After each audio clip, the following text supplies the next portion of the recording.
আসন্ন ত্রয়োদশ জাতীয় সংসদ নির্বাচনের আগেই নবম জাতীয় পে স্কেলের গেজেট জারির দাবিতে টানা আন্দোলনে নেমেছেন সরকারি চাকরিজীবীরা। ৩ দিন ধরে চলা কর্মবিরতির পর আগামীকাল বৃহস্পতিবার ৫ই ফেব্রুয়ারিও কর্মবিরতি পালনের ঘোষণা দিয়েছেন তারা। লাগাতার কর্মবিরতির প্রভাবে কার্যত অচল হয়ে পড়েছে সরকারি অফিস আদালত। সেবা না পেয়ে ভোগান্তিতে পড়ছেন সাধারণ মানুষ। কর্মচারীদের আন্দোলনের কেন্দ্রবিন্দুতে রয়েছে একটি স্পষ্ট দাবি, নির্বাচনের আগেই নবম জাতীয় পে স্কেলের গেজেট প্রকাশ। তাদের বক্তব্য, দীর্ঘদিন অপেক্ষার পরও পে স্কেল বাস্তবায়নে দৃশ্যমান অগ্রগতি না থাকায় বাধ্য হয়েই তারা আন্দোলনে নামতে হয়েছে। এদিকে আন্দোলনের ধারাবাহিকতায় আগামী শুক্রবার ৬ই ফেব্রুয়ারি মহাসমাবেশ এবং প্রধান উপদেষ্টার বাসস্থান অভিমুখে পদযাত্রার ঘোষণাও দিয়েছেন কর্মচারীরা। এই কর্মসূচিকে ঘিরে সরকারের ভেতরে বাইরে বাড়ছে উদ্বেগ। অর্থ মন্ত্রণালয়ের একাধিক কর্মকর্তা বলছেন, আন্দোলন করা কর্মচারীদের অধিকার, এ নিয়ে কোনো প্রশ্ন নেই। তবে আন্দোলনের ধরন ও সময় নির্বাচন করা নিয়েই মূলত শঙ্কা তৈরি হয়েছে। তাদের মতে, অতিরিক্ত চাপ সৃষ্টি হলে পরিস্থিতি উল্টো দিকে যেতে পারে। নাম প্রকাশে অনিচ্ছুক অর্থ মন্ত্রণালয়ের কর্মকর্তারা জানান, অন্তর্বর্তী সরকার নবম পে স্কেল বাস্তবায়নের জন্য অর্থের সংস্থান করে রেখেছে। তবুও চলমান আন্দোলনের যৌক্তিকতা নিয়ে প্রশ্ন তুলছেন তারা। তাদের ভাষ্য, নির্বাচনের আগমুহূর্তে এত বড় নীতিগত সিদ্ধান্ত নেওয়ার ক্ষেত্রে সরকার অত্যন্ত সতর্ক অবস্থানে রয়েছে।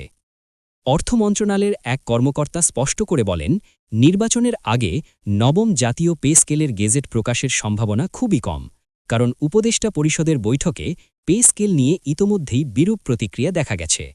এই পরিস্থিতিতে নির্বাচন সামনে রেখে অন্তর্বর্তী সরকার এমন সিদ্ধান্ত নেবেন না বলেই তাদের ধারণা। কর্মচারীদের ঘোষিত মহাসমাবেশ এবং প্রধান উপদেষ্টার কার্যালয় ঘেরাও কর্মসূচি নিয়েও উদ্বেগ প্রকাশ করেছেন তারা। অতীতের উদাহরণ টেনে ওই কর্মকর্তারা বলেন, এর আগে সচিবালয়ে অর্থ উপদেষ্টাকে অবরুদ্ধ করার ঘটনায় কয়েকজন কর্মচারীকে গ্রেফতার হতে হয়েছিল। নির্বাচনের আগে প্রধান উপদেষ্টার কার্যালয় ঘেরাওয়ের মতো ঘটনা সরকার ইতিবাচকভাবে নেবে এমনটা মনে করার কারণ নেই।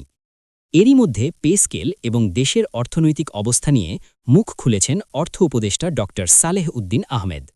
মঙ্গলবার ৩ ফেব্রুয়ারি সচিবালয়ে ক্রয় সংক্রান্ত উপদেষ্টা পরিষদের বৈঠক শেষে তিনি বলেন, অন্তর্বর্তী সরকার পরবর্তী সরকারের জন্য একটি স্বস্তিদায়ক অর্থনৈতিক অবস্থা রেখে যাচ্ছে। তার ভাষায়, ৫ই আগস্টের পর দেশের অর্থনীতি নড়বড়ে অবস্থায় থাকলেও ১.৫ বছরের ব্যবধানে পরিস্থিতি অনেকটাই স্থিতিশীল হয়েছে। তবে তিনি স্বীকার করেন, আগের সরকারের অনেক অপ্রয়োজনীয় প্রকল্প বন্ধ হওয়ায় কর্মসংস্থান কিছুটা কমেছে, যা ভবিষ্যতে চ্যালেঞ্জ হয়ে দাঁড়াতে পারে। পে স্কেল প্রসঙ্গে অর্থ উপদেষ্টা জানান, এই সরকার পে স্কেলের জন্য প্রয়োজনীয় অর্থের যোগান নিশ্চিত করে গেছে।